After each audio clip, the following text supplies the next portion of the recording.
کہ یہ لوگ 1400 سال کے بعد کا فہم لیتے ہیں اور ائمہ اربعہ کا فہم چھوڑ دیتے ہیں. ہم کہتے ہیں ہم صحابہ کرام کا فہم لیتے ہیں اور صحابہ کرام کے بعد آنے والوں کے فہم کو چھوڑ دیتے ہیں اگر صحابہ کرام کے فہم کے خلاف ہو تو بہرحال جو سچی بات ہے وہ پیش کرنا ہے. ابھی میں آپ کے سامنے یہ کہوں کہ جو ہے اسی بات کو پلٹ دوں کہ یہ مفتی صاحب کی یعنی 1400 سال کے بعد مفتی صاحب کا فہم لے رہے ہو.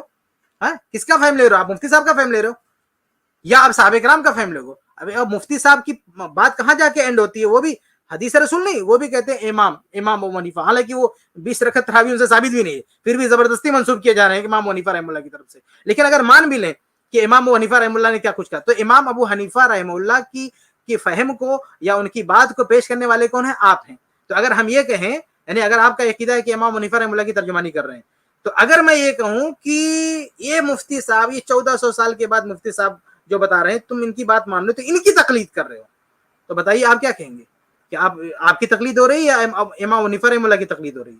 آپ اگر کہیں کہ آپ صرف بتانے والے ہیں, تقلید آپ امام حنیفہ رحمہ اللہ کی کرا رہے ہیں, تو بھائی ہم بھی صرف بتانے والے ہیں, ہم اتباع اللہ کے نبی کی کروا رہے ہیں اور فہم صحابہ کرام کا پیش کر رہے ہیں. ہم اہل حدیث یہ نہیں کہ ہمارے گھر کا فہم ہے, نہیں, ہمارا یہ مسلک نہیں. ہم نے تو بھائی اپنے نام میں باقاعدہ اپنا نام اپنے آپ کو موسوم کر رکھا ہے سلفی سے, یعنی ہمارا نام, ہمارا ٹائٹل, ہمارا جو لقب ہے وہی چیخ کر بتا رہا ہے کہ ہم فہم کس کا لیتے ہیں, ہم فہم سلف کا لیتے ہیں, ہم فہم آج کے لوگوں کا نہیں لیتے ہیں. تو آج کے جو نوجوان یا اہل حدیث یا کوئی بھی ہو, اگر وہ اپنا فہم پیش کرتا ہے اور سلف کے فہم سے ٹکراتا ہے, تو اس فہم کی ہماری نظر میں کوئی حیثیت نہیں ہے, اس کی ہماری نظر میں کوئی مقام مرتبہ نہیں ہے. اس لیے یہ غلط لوگوں کے ذہنوں میں یہ غلط بات مت ڈالیں کہ آج کے لوگوں کے فہم پہ ہم چلیں. نہیں, ارے ہم تو آپ سے بھی ایڈوانس ہیں, آپ سے بھی اوپر ہیں. آپ تو جا کے ائمہ اربعہ میں سے کسی امام پر رک جاتے ہیں, ہم اس سے بھی اوپر اٹھتے ہیں. ہم صحابہ کرام پر جاتے ہیں کہ اللہ کے نبی صلی اللہ علیہ وسلم کے الفاظ کے جو معانی, حدیثوں کا جو مفہوم صحابہ کرام نے سمجھا, اس سے بہتر کسی کی سمجھ نہیں ہو سکتی. تو اس رکعت تراویح کے بارے میں چونکہ صحابہ کرام کا فہم, صحابہ کرام کا عمل آئینے کی طرح بالکل صاف ہے کہ وہ 11 رکعت تراویح پڑھتے تھے. 11 رکعت تراویح سے زائد پڑھنا کسی بھی صحابی سے ثابت نہیں ہے, اس لیے ہم کہتے ہیں اسی کو مقدم کریں گے بعد کے سارے لوگوں پر. تم امام شافعی کو چھوڑ رہے ہو, تم امام ابو حنیفہ کو چھوڑ رہے ہو, تم امام مالک کو چھوڑ رہے ہو, تم احمد بن حنبل جیسے محدث اور فقی جو امام بخاری کے استاذوں میں ہیں ان کو چھوڑ کر فالو کس کو کر رہے ہو؟ انجینئر کو. اور تم کہہ رہے ہو ہم صرف قرآن و حدیث کو. نہیں مفتی صاحب, نہیں, ان چاروں میں سے کسی کا بھی 20 رکعت تراویح کی تعلیم نہیں ہے. آپ کا مسئلہ ہے کہ آپ نے ان چاروں کو چھوڑ دیا ہے, آپ نے ان چاروں کو چھوڑ دیا اور صحابہ کرام کو بھی چھوڑ دیا ہے.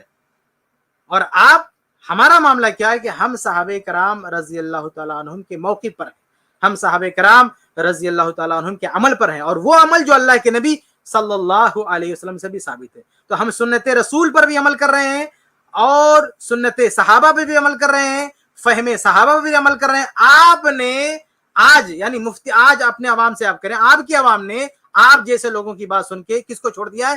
صحابہ کو چھوڑ دیا ہے, اللہ کے نبی صلی اللہ علیہ وسلم کی واضح حدیث کو چھوڑ دیا ہے. اور اگر آپ فہم کی بات کریں تو آپ نے صحابہ کرام کے فہم کو چھوڑ دیا ہے. حتیٰ کہ ائمہ اربعہ جن کا آپ نام لے رہے ہیں, آپ الزام لگا رہے ہیں کہ ان لوگوں نے ائمہ اربعہ کو چھوڑ دیا. بھائی ائمہ اربعہ کا وہ ماننا ہی نہیں ہے. اگر وہ ماننا ہوتا بھی, اگر ائمہ اربعہ کی وہ رائے ہوتی بھی, تو بھی صحابہ کے خلاف تھی تو ہم چھوڑ دیتے. آپ سمجھ رہے ہیں؟ تو ہم اپنی رائے کے مقابل میں ائمہ اربعہ کی رائے نہیں چھوڑتے ہیں, ہم صحابہ کرام رضی اللہ عنہم کے مقابلے میں ائمہ اربعہ کی رائے چھوڑتے ہیں. اگر صحابہ کے خلاف ائمہ اربعہ کی رائے ہے تو ہم صحابہ کی رائے کو لیں گے, ائمہ اربعہ کی رائے نہیں لیں گے. تو آج ہم یہ نہیں کہتے ہماری بات مان لو, یہ تو آپ کہہ رہے ہو نا, یہ تو آپ اپنے گھر سے کہہ رہے ہو 20 رکعت آپ شور مچائے جا رہے ہو. 20 رکعت نہ اللہ کے نبی سے ثابت, نہ صحابہ کرام سے ثابت, نہ ائمہ اربعہ سے ثابت, کسی سے ثابت نہیں ہے. آج کے جو مقلدین ہیں آج کے, یہ ان لوگوں کے اپنی گھر کی بات ہے, وہ اپنے گھر سے شور مچائے جا رہے ہیں 20 رکعت سنت کے نام سے. یہ لوگ اپنی تقلید کروا رہے ہیں. یہ مقلدین آج ائمہ اربعہ کی بھی تقلید نہ کروا رہے ہیں, یہ اپنی تقلید کروا رہے ہیں, خود کی تقلید کروا رہے ہیں. اس بات کو نہ یہ نبی سے ثابت کر سکتے, نہ صحابہ سے ثابت کر سکتے, نہ ائمہ سے ثابت کرتے. اگر وہ کسی کے بارے میں دکھائیں گے بھی نا کہ انہوں نے 11 رکعت سے زیادہ پڑھا ہے, تو انہوں نے نفل سمجھ کے پڑھا, اس کو سنت نہیں بولا ہے. انہوں نے سنت نہیں, ان کا اپنا اجتہاد تھا کہ چلو ہم زیادہ پڑھ لیتے ہیں. لیکن ہم کہتے ہیں اس اجتہاد سے بھی بہتر صحابہ کا اجتہاد ہے, اس اجتہاد سے بھی بہتر صحابہ کرام کا عمل ہے. اگر یہ 11 سے زیادہ پڑھنا یہ باعث خیر ہوتا تو صحابہ کا دور اس سے محروم نہیں رہتا. صحابہ کرام اس کو نہیں چھوڑتے, جن کی تربیت اللہ کے نبی صلی اللہ علیہ وسلم نے کی ہے. تو یہ بات اپنی ذہن سے نکال دیں کہ یہ کوئی آج کا اجتہاد ہے, کہ آج کا کوئی اہل حدیث اجتہاد کر رہا ہے, آج کا کوئی اہل حدیث فتویٰ دے رہا ہے. نہیں, اہل حدیث کی دعوت یہ ہے کہ صحابہ نے جو کیا ہے, صحابہ کرام کا جو فہم ہے, صحابہ کرام کا جو عمل ہے, اس کی طرف پلٹنا ہے, اسی کو اپنانا ہے.